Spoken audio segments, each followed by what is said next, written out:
How you doing, guys? Welcome to Rodriguez Repairs here with another video.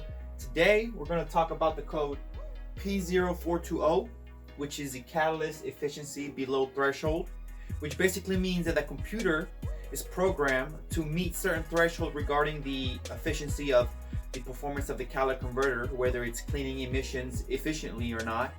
If it falls within that threshold, everything is fine, but if it doesn't, then you're going to have a code P0420 or P0430 if you had a V engine. But for our example today, we're going to work on a 4-cylinder motor for that example. Now, if you're able to access live oxygen sensor data with your scan tool, then I'm going to show you how to be able to diagnose this code based on the data that's given by the oxygen sensors. Okay, for this example, we're going to be working on a 4-cylinder motor. So typically in your exhaust system, you're going to have something as such, but you're going to have an outlet from the motor going into a catalytic converter. Then the catalytic converter is going to have an outlet that's eventually going to go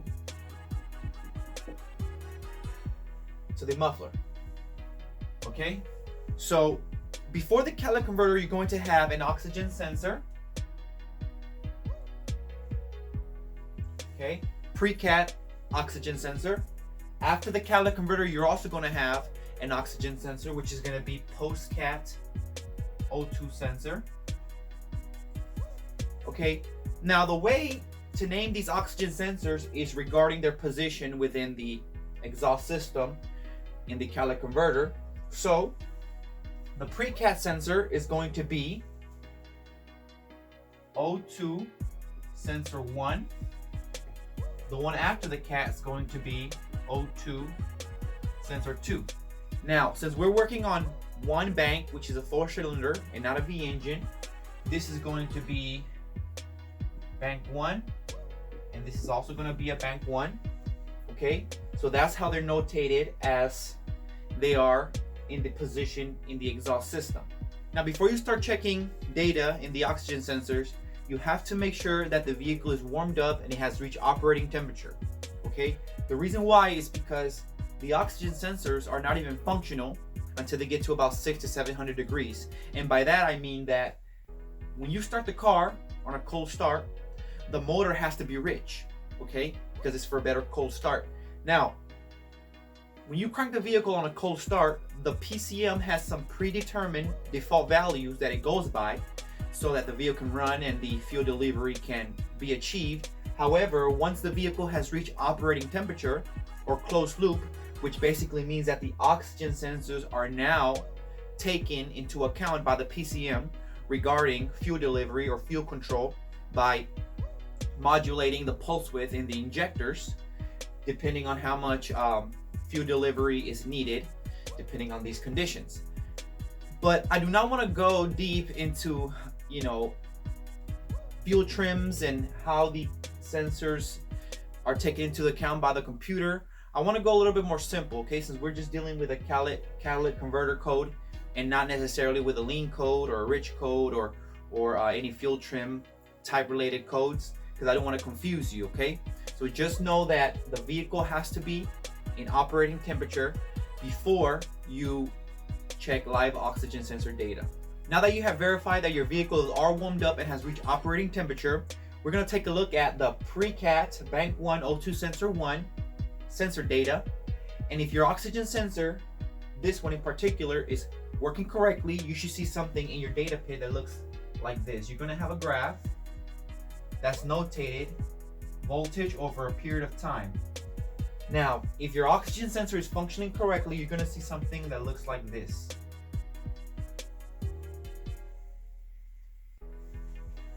Which is sort of like an oscillating sine wave.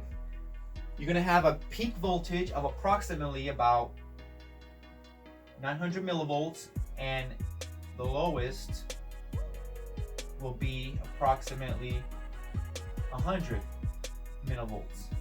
Now, to understand why this oscillates like this, you have to understand the way an oxygen sensor works.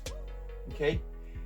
In the presence of oxygen, the voltage of an oxygen sensor is going to be inhibited or is going to be reduced depending on the oxygen present in the exhaust system.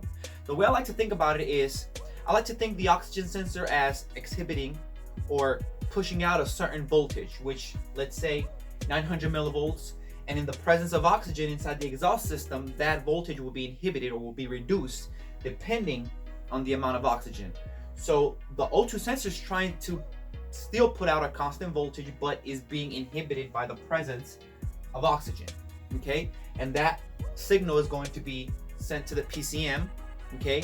And then it's going to start regulating fuel control depending on what is read by the oxygen sensors. Now, you're asking yourself, well, why does this have to oscillate like this? Well, to properly clean emissions in a catalytic converter, the vehicle has to be sort of what we call a lean condition, which is a low voltage, and it has to be sort of rich as well, which is a higher voltage, okay?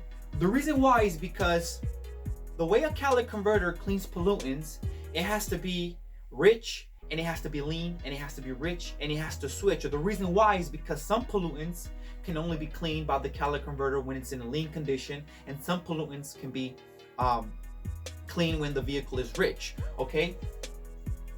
Lean basically means that there's a lot of oxygen present in the exhaust system, okay? Which is, of course, inhibiting that voltage down to a lower voltage depending on the oxygen. And a rich condition is basically the opposite. Not much oxygen present in the exhaust system.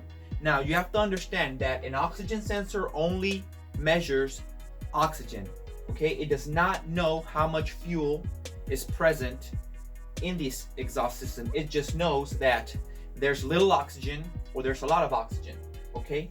Which is going to be notated in voltage and is going to be sent to the computer. So that must mean that the conditions of the incoming exhaust is going to be slightly rich, slightly lean, slightly rich, slightly lean, and switching. And the computer is going to know that by the oxygen sensor switching, okay? And if you see this trace in your data, then your oxygen sensor is functioning correctly because it's switching lean and rich to properly clean pollutants in the catalytic converter, okay? So if you see this data, then your oxygen sensor pre-cat is working correctly.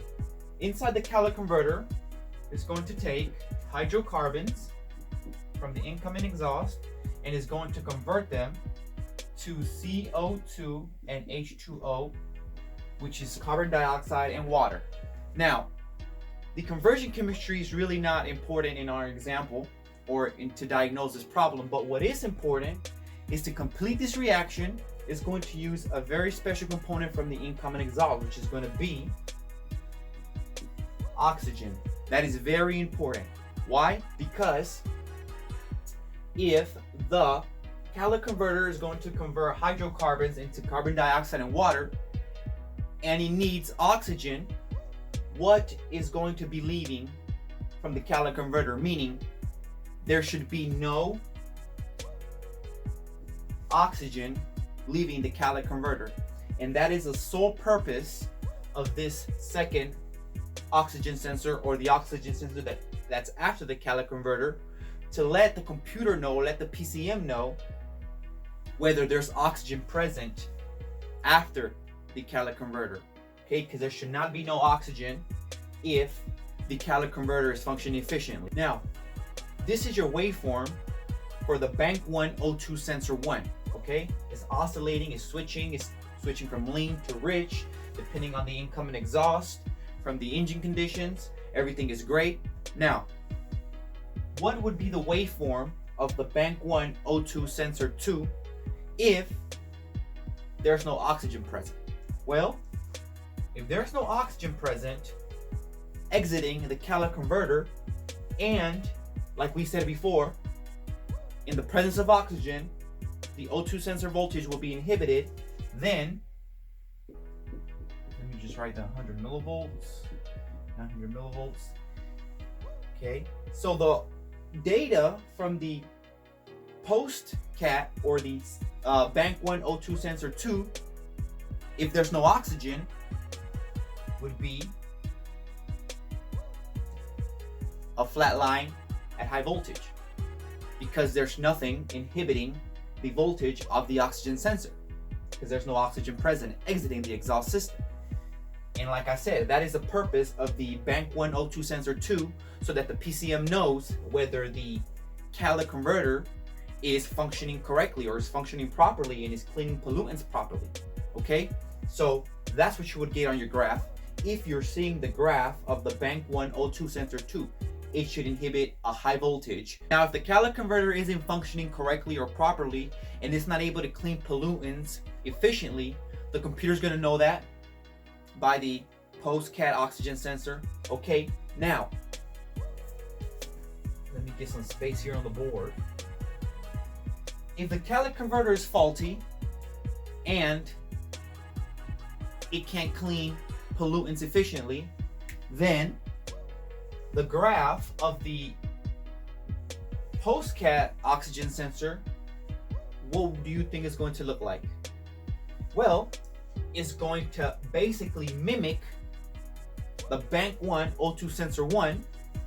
Okay, it's going to start switching because the catalytic converter is not able to clean the pollutants properly. It's not functioning correctly. So what's coming inside the catalytic converter is basically coming out and is being noted by the post-cat oxygen sensor, and the computer is going to know that, which then, if the program threshold inside the computer is not met, then it's going to throw this code here, the P0420, because the efficiency of the catalytic converter is not good enough for the PCM's calibrated values or pre-programmed values, and it's going to give you this code. Okay, which makes sense because if the catalytic converter isn't functioning correctly, okay, then the chemical reaction inside the converter is not happening, which then the incoming exhaust is going to be read by the pre-cat O2 sensor, and then is going to exit without being converted, and is going to basically mimic Bank 1 O2 sensor 2 is going to mimic Bank 1 O2 sensor 1, and is going to give you this trace. So if you see this trace from your Bank 1 O2 sensor 2, which is the downstream, and you have P0420 code, then that's basically telling you that the catalytic converter is faulty because there should be no oxygen exiting, so there should be nothing inhibiting voltage on the O2 sensor, which your data should look like that. Okay guys, so that's basically it. You know, make sure you pay attention to your data if you're having this P0420 code. But one thing I wanted to add before I leave you in this video, and like I said, I wanted to make this video pretty simple. I didn't want to get too much into fuel trim or fuel control because I'm going to make a separate video regarding fuel trim diagnostics and things like that. But I wanted to leave you with this. This is diagnosis for a narrow band oxygen sensor, okay? Because now you have air fuel ratio sensors or wideband oxygen sensors that function a completely different way, okay? You cannot use what I told you today in diagnosing air fuel ratio sensors because they work in a completely different theory than these oxygen sensors, especially when you're looking at live oxygen sensor data. Okay, so just keep that in mind, and make sure you know what kind of oxygen sensor you have in your vehicle, so then you could use this kind of information to do your diagnostics. So I hope that I was able to help you, and if you find this information useful, make sure you subscribe to my channel because I will be releasing more videos on diagnostics, procedures, and such. So thanks for watching my video, and stay tuned for the next one.